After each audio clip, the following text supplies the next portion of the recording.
Hello, Fear the Meerkat here, welcome to another episode of Let's Play I Was a Teenage Exocolonist. I know I've been doing a lot of stuff with this exploring.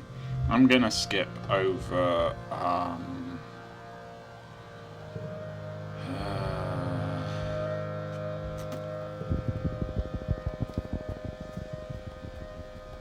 okay, I don't think there's a way around this. I am going to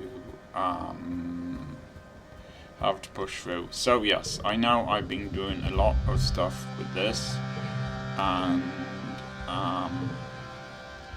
that's not good.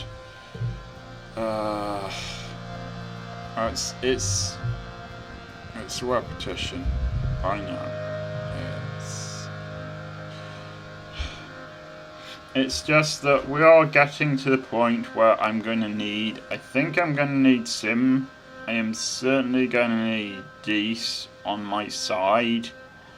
Once we've reached that point, then it will no longer matter whether or not I explore out here, but for now it's important. The flies here are awful. They come out in the heat of the day and buzz around you incessantly. They don't bite, but they seem to want something from me. Maybe the water or salt from the sweat. I hope they're on my mates. Yeah, me too. These cause the most annoying ones wood flies, because they're like long flexible sticks with a bunch of wings. They swarm in clouds around your face no matter how hard you try to shoot them away. He says they remind him of Mars, but there are other ones too, like the one that's just a big eyeball with a couple pairs of little wings. They make a loud buzzing sound always just out of reach when you try to swat them away. Today your personal nemesis is one of those eye flies. There's a whole bunch of them earlier, but only one has persisted. It's been falling at you, staring at you all morning. You and Dees have been batting at it for an hour, but it's a fast dodger. Dees is finally giving up and just plods forward. It even lands on his head, but he doesn't care. Yeah, I want to get to the boss of this section. I don't want to do a lot of complicated stuff here. Using Dees' strength, you find a sense of peace deep down and just block out the incessant buzzing. Plus, I already have some stress here. So. You haven't been down into the deepest crevices of ridges, but where the crystals grow thick and narrow, stagnant and dead. It's always, I think I've already. Yeah.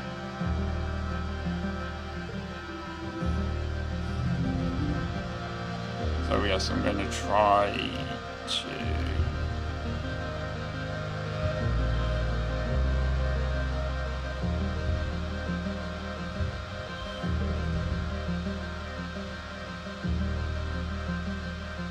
I'm going to try not to read anything out of it, something that we already know about. I haven't even gotten anything from that. For freak's sake. Oh, well that was a waste. I suppose I got some... I suppose I got some increased friendliness with Dees. That's good. But I'm going to have to go back out there in a second. And that's when the customers close your eyes and listen to music. You have an archive of over 100 years of music to listen to from, but still, you wonder what new songs they're writing these days, 10 million light years away on Earth. The only new music you've heard is when the adults have come up with a new space anti. It's nice, good music harmonising with your friends at work, but it's not really something you want in your ears all the time. Yeah, I am keeping those memories. Well, I'm gonna go back out there and hope that I don't get radiation sickness this time, because this is something that needs to be done.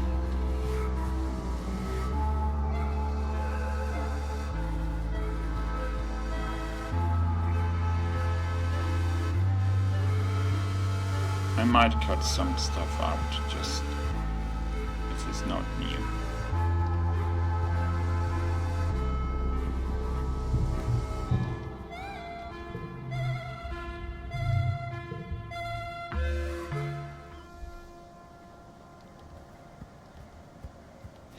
The irritating thing is I can't make the episodes go on for too long because I don't have enough space on my computer.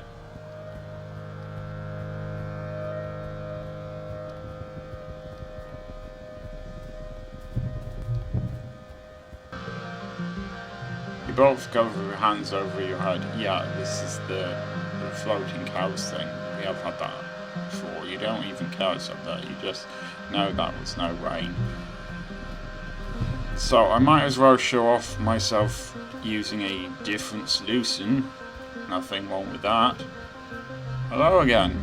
I'm enjoying a relatively uneventful second sun of taking readings for one of Utopia's geological surveys when your world shifts on actual access as these comes crashing seemingly out of thin air, grappling with a skyfish almost as big as he is.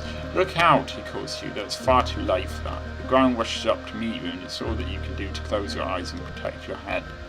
To make matters worse, in the ensuing tussle they completely crash the delicate scanning equipment you just finished setting up. Utopia is going to be upset. What the heck was that? Yeah, Sim, who just strikes helplessly while he holds the skyfish at bay.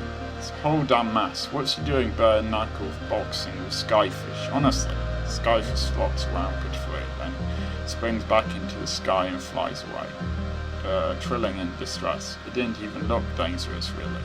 Solana, Sim croaks, and you turn your attention to him. Blood is pouring from a wound on his chest where one of the skyfish's spines must have pierced his otherwise perfect skin. It's the kind of thing that will definitely leave a scar or worse. Holding the wound closed, Sim smiled sheepishly. I guess my fuse are inside isn't yours 2020. Holy shit, are you gonna be alright? He arrives, dismisses you with a hand that's not holding his dang chest together. "'Tis butterflash roomed," he says and smiles. Did I say it right? It's from one of your Earth movies. I quite liked it. Because he'd ask him very difficult to kill completely. He grins. Do you think it's just a coincidence I'm always there at exactly the right time to save you? At night when I'm in the... well, and I'm asleep, he corrects himself. I sometimes see visions of things that are going to happen, or at least could happen.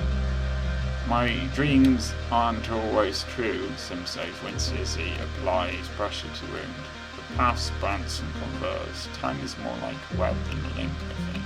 It's not really. Always in the centre, there's you. Yeah, Sim will understand. If Sim might be the only person I can tell this to. I can see the future too. You can, Sim asks. Wow, you must not be very good at it either. You try to explain. You tell it's kind of like remembering but in your dreams. It's happened ever since you were a little kid, like remembering things that haven't happened yet. You admit that some of them are pretty rough, like visions of people dying. Sim nods in agreement as you explain. Some gardeners have this ability, he says, but it takes hundreds, even thousands of years to develop. It seems you were born with it. I can't tell you how this fuse site works and continues. To be honest, I don't even know, but if you're curious, he's clearly grappling with something, and not just a sluggishly bleeding wound in his chest. His voice drops. You might look for answers under the light of the wormhole and below, he confesses. You press him for more, but he begs you to simply leave him to handle his injury in peace. Interesting. Well, we have quite a few, glows to go. So...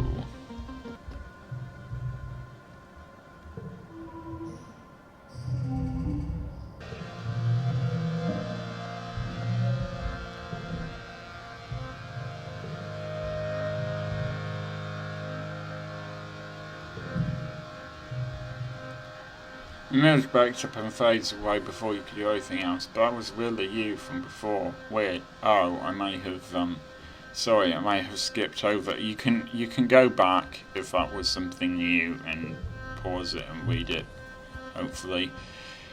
I thought it was, well, I've had this heat shimmer before, so I thought it was the same thing, but it's possible it isn't.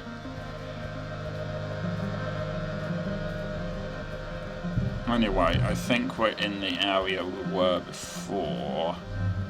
So I think we're getting closer to the boss here.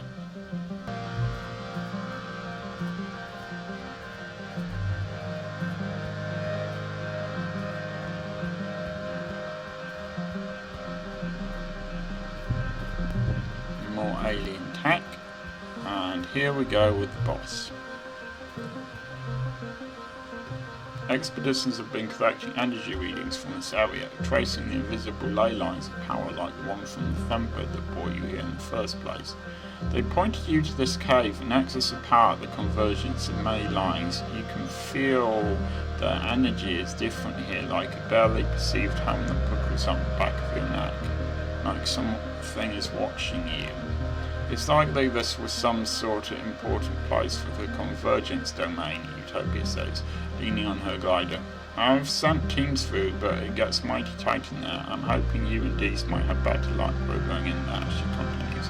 Might be caves inside open up and again, and if they do, take plenty of readings and report back to me. You know, 16-year-olds are probably... Well, a 16-year-old boy could be bigger than Utopia, but never mind.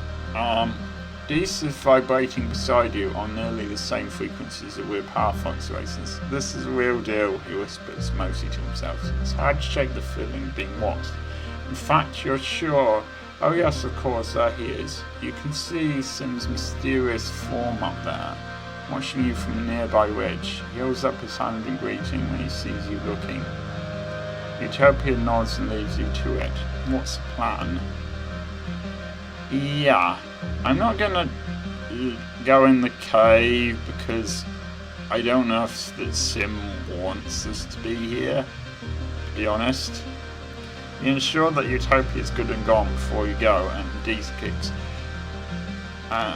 Dees kick up your gliders and go towards Sim. He looks lighter when you land beside him. You're getting warmer, sings Silence. Oh, very hot.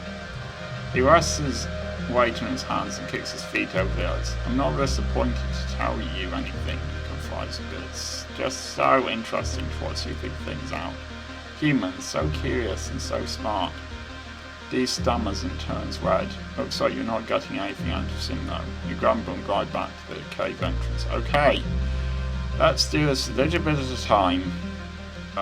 Do this properly. You get headlamps and a little recording drone with floodlight attached. A tiny buzzing flying thing that circles around your heads and sometimes illuminates what you want to look at. It's intelligent, which means it doesn't just do what you want. These bouts at its annoyance. Utopia's also left you with an anti-grav belt with a warning to practice extreme caution while spelunking down there. Spelunking's a great word. They make you lighter so you can climb more easily and won't hurt yourself as much if you fall. Enter the cave, definitely. The narrow entrance leads to a bigger room that animals have clearly used as a den. It's enormous, with glowing mushrooms on the walls and piles of bones in some crevices. In some places the walls are made of iridescent convergent domain obsidian, like this was once a great hall millennia ago. You can feel a cool breeze coming from somewhere, but we're tricky to find in the dark. Yes, this might be difficult, but I think we should try this.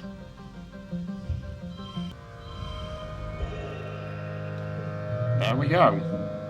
Not actually as hard as I thought. I'm going to go as far into this cave as I can. You find the source of the breeze by tossing some fine sand into the air and watching which way the dust blows. It's a very tight crack. Good thing you and Dees are so small. You squeeze through and have to shimmy along your bellies for about 10 meters, pushing your gear ahead of you. Yeah, if I remember, Dees is supposed to be quite slight, isn't he? And she did manage to go through a drain pipe when she was a kid, so it's uncomfortable, but Dees' excitement draws you on. Past the crack, there are fewer signs of animals. The walls are smooth, grown obsidian, which is a kind of melted rainbow ores they look. There are deeply carved glyphs on the walls of various intersections, like room designations or street names, you wonder. Other kinds of basins, alcoves grown into the rock, full of odd protrusions, all ancient and worn and inexplicable now. It feels homey. You come to realize the convergence domain must have lived underground. That's why there's so few ruins on the surface. As you follow the cave complex down, it's clear this used to be a well-travelled path. The corridors bouncing off to other places are now blocked off, as if a big earthquake had rattled this whole area. Only this one main path is still clear. It's too convenient to be a coincidence. The floor of the cave slopes downwards like a slide. It's quite slippery. You follow the cave system down, down, down, all the way to what must be the bottom of the cliffs. You have to climb down a 3-story wall in the last section, and you're grateful to your anti-grav belt for making it easier. You're still tired though. You can see dim light below. Daylight? You emerge into a hidden valley, totally surrounded by tall cliffs. Did you just come down all that way? You're surrounded by the ruins of Convergence domain buildings, in much better condition than the windswept ones on the surface. It's perfectly still here in this quieter space itself. What was this? Dees whispers reverently. Some sort of converger facility? And it feels so familiar. You remember this place from your dreams and feel a throbbing sense of importance that is a bit unnerving. Something monotonous happened to you here, or will happen to you someday. You poke around a little, then call Utopia and give her your coordinates. She swings down on a glider with extra ones for you and Dees tethered behind it. You're happy you won't have to climb all the way back up. She whistles, "Great find, kids.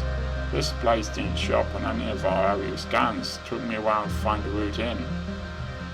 "You look bushed," she says. "I'll stick around to get some readings, but you head on back to the depot and get some rest. Don't worry, we aren't going to push on without you." "No, no, I can't." "Yeah, okay. Well, that's this section done. Hopefully I won't have to do it every time. I do want to explore the valley more."